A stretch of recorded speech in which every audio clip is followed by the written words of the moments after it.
Hello, women's writing students, and welcome to this week 12 lecture pod. We're going to be continuing with our study of Tasma's Monsieur Coloche, and we've also got our Group D presentations coming up this week. So I'm going to open up these slides on the screen and share them with you.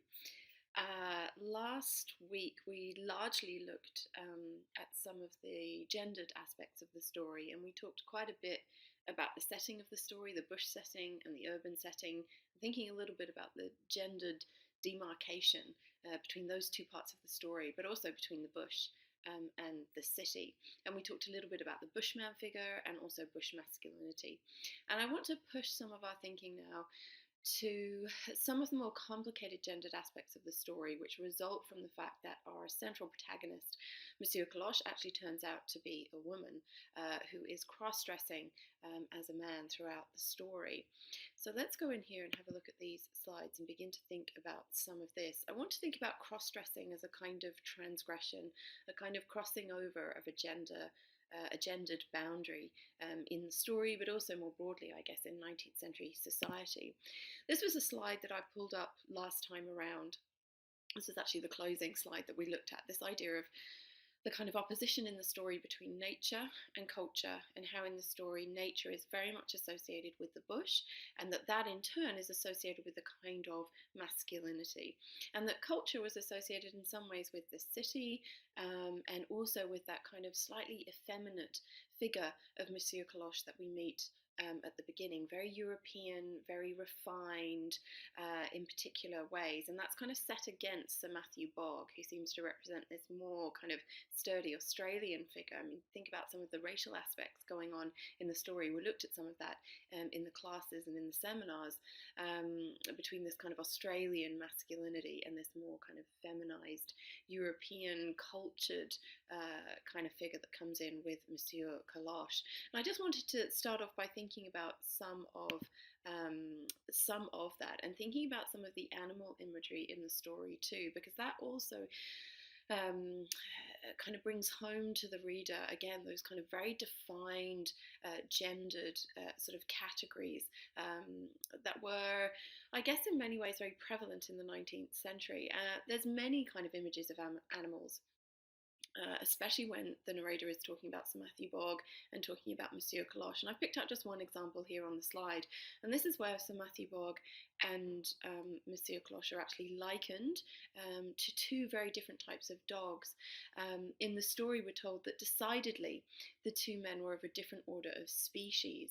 One was a heavy mastiff of lupine tendencies, the other a delicate greyhound, silky, timorous, quivering with sensibility.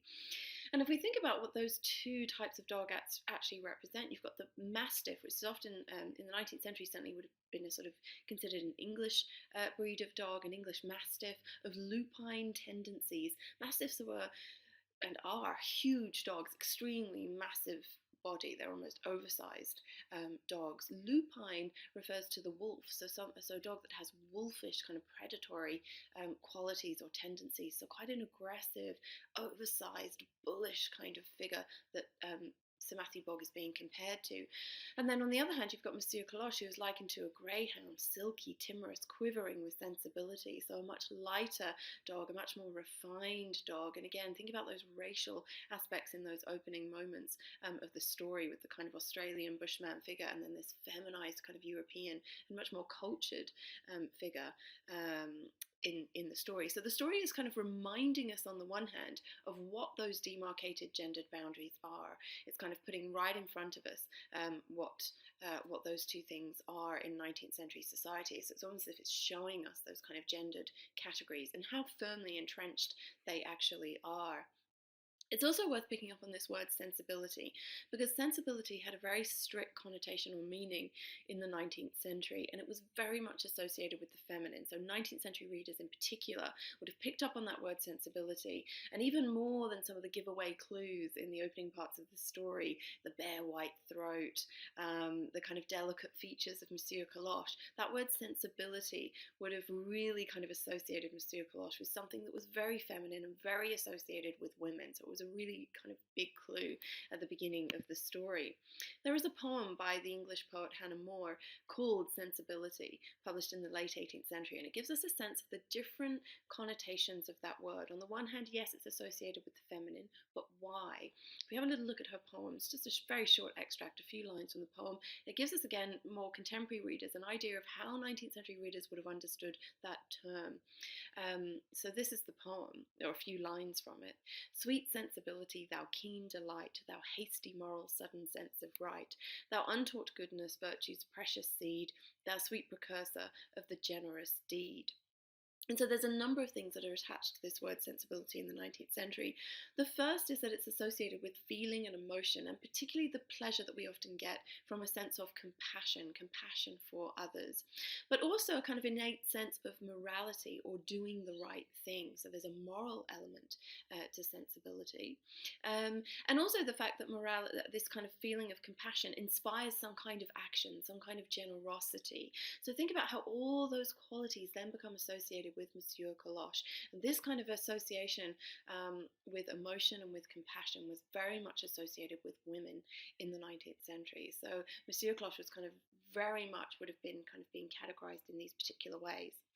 So on the one hand, we seem to have these sort of fixed gendered boundaries, and even our characters in the story are being slotted into those kind of characterizations in very particular ways. But of course, Monsieur Cloche is actually a woman in disguise dressed as a man, so the story then begins to play around with those. It's almost as if it's reminding us what those gendered categories are, and then it begins to play around with them. Elizabeth Crimner, in her monograph, in her critical book on cross-dressing in literature, says that by renegotiating the discursive demarcations of gender, women writers were engaging in a battle to redefine the boundaries of their lives. And I want to now begin to think about that. What does the cross-dressing symbolize in the story? How is it playing around with these categories of what it is to be masculine and what it is to be feminine in the 19th century? So if we kind of flick through to here, cross-dressing, I think I mentioned this in the last video pod where I said cross-dressing can actually be, or I might have talked about it actually when we talked about the grey woman. Cross-dressing in the 19th century, and particularly images of women who were cross-dressing, could be both titillating but also, again, kind of crossing over different kinds of boundaries. What does it mean to kind of redefine a woman's life? Victoria Flanagan talks a little bit more about this and gives us a kind of concrete hook into thinking about some of this in her writing. She says that girls, and she's referring to the 19th century here, girls dress themselves as boys in order to escape societies which seek to repress and limit femininity. So it's not just about kind of redefining the boundaries of women's lives, but it's actually understanding that those lives are repressed and that they are limited in terms of what femininity means in the 19th century. Cross-dressing allows them to inhabit the world of men and experience many of the liberties denied them when they are dressed and perceived as feminine. Female to male cross-dressing thus facilitates an analysis of gender itself and of the constructs that constitute and divide masculinity and femininity. So I really want to focus on this idea that by inhabiting the world of men, women can then experience many of the liberties denied to them when they are dressed and perceived as feminine. So what kinds of liberties, what kinds of things does Monsieur Coloche, or does Henriette Coloche gain? What liberties does she gain by dressing as a man?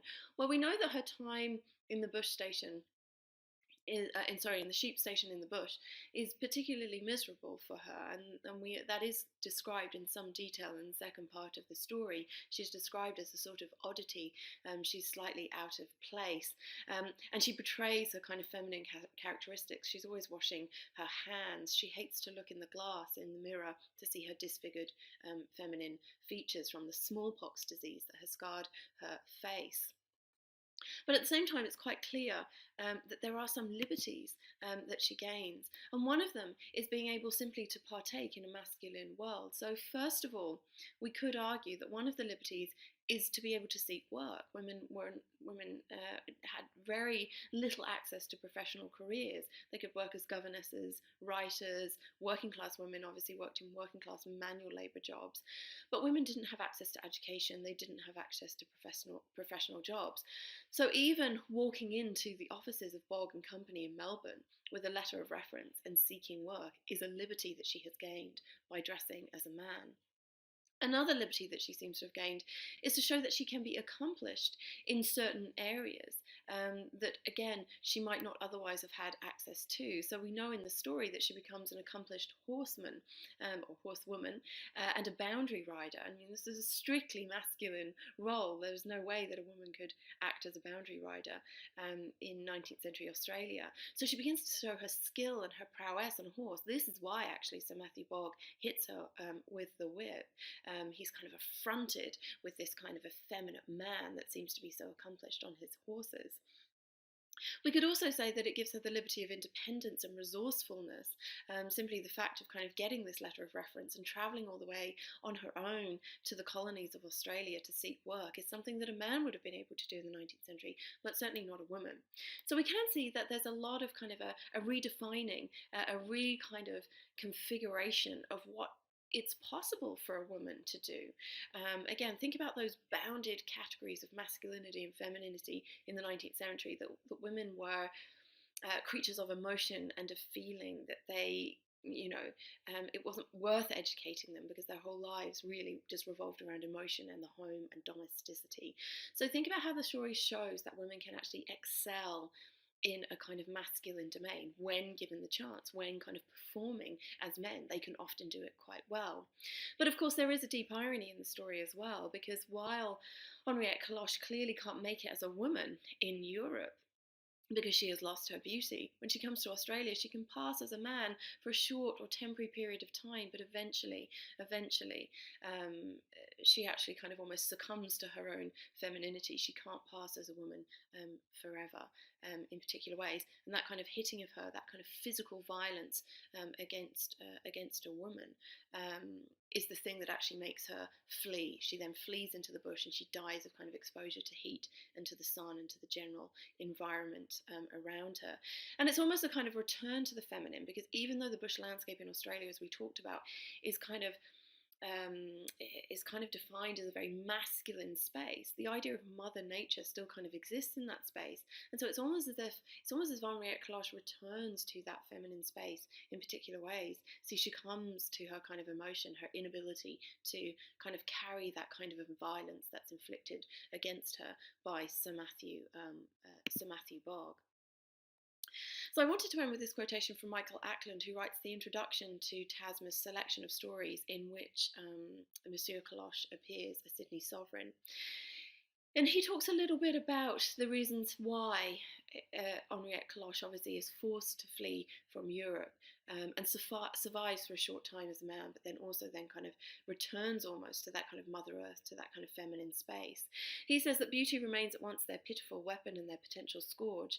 Its overvaluation can lead to prostitution and wedlock, or to Henriette Coloche's self-condemnation. Remember, at the end of the story, they find her journal, and she's kind of written in that journal, and she's kind of berated herself for the fact that she's lost her beauty, and therefore without her beauty she is nothing as a woman. Bereft of it, bereft of her beauty, lost of her beauty, she becomes the female equivalent of the young male heir whose lost fortune precipitates a voyage to the colonies. And think about the language that Ackland is using there, the idea of money. So for a man who's kind of lost his money and his fortune, going to the colonies then to kind of remake himself is a possibility. And think about Sir Matthew Bogg, who is possibly that particular masculine figure, the self-made man who comes over to the colonies. But it's interesting to think about beauty as a kind of economic value. Beauty defines women's economic value. So it's like a young male heir whose lost fortune precipitates a voyage to the colonies. Her lot, however, is hopeless because her sex precluded her from employment in the realms where wealth was to be accumulated, while with the loss of beauty she was debarred from the conventional forms of female advancement. There are, Tasma suggests, other and more important qualities associated with women, but society's failure to appreciate their true worth costs all dear. So in some ways, Ackland is suggesting that what the story does is to kind of put the emphasis back onto society in many ways. That society's failure to appreciate the multiple kind of possibilities and achievements of women that actually then costs women their lives, and we see that very viscerally in the story. So the cross-dressing is a deep kind of act of transgression in all sorts of ways, and it pushes kind of the gender boundaries, the gender categories that we see set up at the start of the story. But it's also a way of kind of thinking about society, about 19th century society, and as Acklin says, it's kind of failure to appreciate in all sorts of ways the possibilities of women. So I look forward to chatting more about some of this with you in class on Wednesday. That's it from me for now.